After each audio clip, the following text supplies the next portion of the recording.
gaps bridged, time saved, freedom created. These are the fruits of our remarkable digital era, the information age. The information age, according to academic publisher IGI Global, can be defined as the historical period characterized by a shift from a world based on traditional industrial production to one based on information and computerization. A tech world, a wondrous world where the only limitations you have are the bounds of your creativity, where anything and everything is possible. Instantaneous communication, education, and entertainment, nothing but a tap, swipe, and a click away. Wow! Sensational, right? But what if I told you that this new era has a dark side to it? What if I told you that we're beset by so many more problems than we initially thought? What if I told you that the information age is actually disempowering us? I know it's a crazy thought, but here's how the information age is disempowering us and why this is so. You're often referred to as that, right? You're the user. You're in control. You own the system. But in my view, this is you. You're being used every single day. You don't have control. You don't own the system. And I'm going to give you just 3 unfortunate consequences of this beloved digital age of ours. To begin, let's start off with a little challenge. All you have to do is look at me. That's it, right? That's the only condition while this video is playing. So let's see how you do. They say that the average human attention span is about 7 seconds. Hello? It doesn't seem that you're doing too well to disprove that. But yeah, that's the thing about this day and age. We often get distracted by things like things like this. So we need to be proactive in our focus if we expect to focus at all. There's just so many distractions, and it can really be quite distracting, especially stuff like this guy. Okay, I'll admit, that was a big ask. Me asking you to pay attention to my talk. All right, I'm joking. Of course, out of common courtesy and respect, I should have your undivided attention. But how could you even see me with this guy stealing the show? I mean, even I was getting distracted. Which brings me on to consequence number 1. Attention fragmentation. We often say that we multitask. We might say things like, oh, I did so much this afternoon, I was multitasking the whole time. Or we multitask when we drive. In cognitive science, there are 2 types of multitasking. Simple and complex. The difference between the 2 is a very gray area topic, but however profound, there is a difference. And that's why writer and speaker Linda Stone coined the term continuous partial attention, CPA, which in cognitive science is often referred to as complex multitasking. You know, the battle in the online world of business is one of our attention. Who can get the consumer's attention first and possibly keep it? This constant fight for our attention has us always out of focus, always multitasking in our brains. Stone, to actually further explain and describe our level of distractedness, coined another term, continuous partial attention. We multitask to get more things done in less time, which is arguably a good thing. However, research today is showing more and more that being stimulated all the time actually makes us less focused and more stressed, which is making us slower and less effective. It's so sad because we're just trying to do the opposite. But being stimulated all the time is bad for us. The internet now actually exponentially bolsters this. How can we reduce distraction and overstimulation and become more focused? Take life one tab at a time. Let's get this straight. I don't mean you're not allowed to have more than one tab open at a time. No, I don't mean that. But what I do mean is that we need to have one activity on our radar at one time. Everything that is on our laptop, open in one window, should be related to that specific task that we're doing, whether it be homework or an assignment or a project of any sort. Everything else is a distraction, so get it out the way. We're always being caught by the wrong things, and it's tough not to be caught by them. Let me give you a quick demonstration to explain further what I mean. Let's say, right, this is your brain. Your brain in the morning, if you didn't have a dream of, having an earthquake or falling off a building. My sister used to have that one a lot. But this is your brain in the morning. It's empty. And this is everything that you consume out of your laptop that day or even that morning. Now, we will have, we usually start our mornings off with emails, right? That's a common one. So let's put some of that in. Can't have emails without some spam. You can't have that, can't have that, can't have that. So we put that. And what else is there? Not that, not at this time. We have some assignments. That sounds fun, doesn't it? We have some assignments. And if you are me, I have a whole lot of YouTube and a whole lot of Netflix. I think that's just about it. So we start consuming, right? We start consuming. We go, we're enjoying our day. It's just a good day, we're processing things, we're productive, all of that. Emails are going well. Spam, a bit annoying, but we can shake that off. Okay, now it's getting a bit full. I promise you, last video, and I'm done. I swear, and it's overflowing. Consequence number 2, information overload.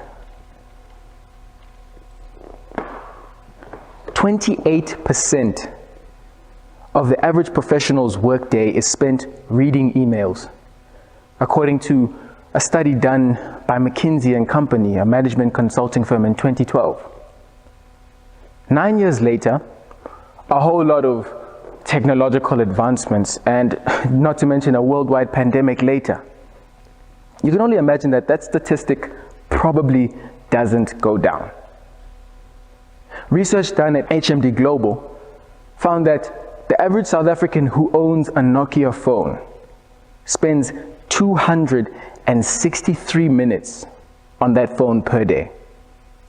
Okay, at face value, that doesn't sound so bad, man. Come on, it doesn't sound that bad. Let's do the maths. 1,440 minutes per day, minus 260 off that. Surely that can't be that bad.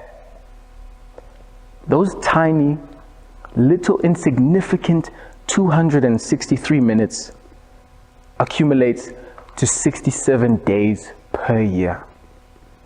We're spending a sixth of our lives glued to a phone screen. No wonder we're being overloaded with information. They say that this is a sign that you're suffering from information overload. I kid you not, I was doing exactly that when I was preparing for the speech. I promise you. The reason I think that we intend to do this is because we want to process all of this knowledge and information that we find on the internet.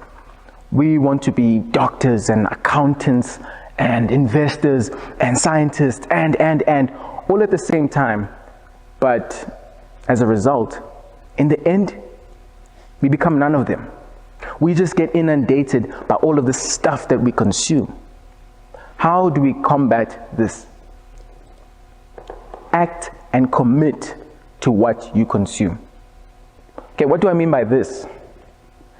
I still do it now, right? I still do it now, but I would very often have so many things on my radar at one time.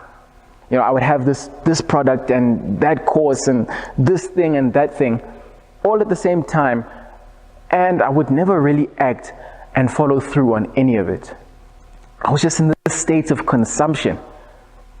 And so a conversation with my brother eventually led to me narrowing down my focus, narrowing down my scope. He looked me dead in the eyes and he was like, Alunga, you're doing too much. And I was doing too much. I was doing way too much. And so as soon as I narrowed down my focus, I became so much more effective. And I think that this would help everyone else as well. Before I carry on, I need to get something off my chest. The earth is flat. I said it, it's a fact. The earth is flat. I know it. What? You don't believe me? Fine. Look at the evidence. See, look. A meme off of Twitter, tweeted by @FlatEarthFiona. She's a sight for sore eyes though, isn't she? Okay, all jokes aside, Flat Earth Fiona was just a fictitious persona I made for this talk. So don't take it as me inciting any hate or for any particular group or person. But I would look like a fool, wouldn't I? Believing every so-called fact and post and tweet that I come across. But the truth is that we are being misled by these illegitimate sources every single day. There are people out there that are suffering from this type of instance. Last but not least, consequence number 3. Mass misinformation and disinformation. Firstly, what is the difference between misinformation and disinformation? Mayra Gebo of Business Insider very simply puts it as misinformation being unintentionally misleading info and disinformation being intentionally misleading info, much like that of the lovely Flat Earth Fiona. She's a sly devil, that one. Now, the problem with the information age is that inaccurate information has the means to spread far and wide in just seconds. And this can really cause a lot of chaos and confusion. A COVID-19 study on misinformation and disinformation on TikTok can further exemplify this. So 100 videos using the hashtag COVID-19 vaccine were sampled. And if you know TikTok, you know that things can go viral very, very quickly. And these videos garnered over 35 million views. You can imagine that this can influence on a large scale. 38 of the videos were categorized under discouraging a vaccine, and 36 of the videos were categorized under encouraging a vaccine. The key findings of this experiment were that 22 of the 38 discouraging a vaccine were conveying inaccurate, untrue information, because COVID-19 vaccines weren't even issued at the time that these videos were posted. This is pure disinformation at play. And this type of stuff leaves you torn. Who do you believe? And is anything really true? How do we counter this? Here's how. Know your sources. Social media platforms are not a credible source of your information. If you find it on social media, look it up and maybe find a trusted news station that supports that. Maybe unless it's a verified site, but still, generally, news that you find on social media is not good news. Mommy and daddy didn't tell you this, but I will say it. Don't touch news on social media or put it in your brain. You don't know where it's been. In the end, when we pile all of these consequences together, we have a bit of a mess on our hands. But the thing is, the information age wasn't designed for us to have our downfall. It was designed to advance society. We've just been experiencing some of its negatives. If we are to fully utilize it, we need to overcome these consequences.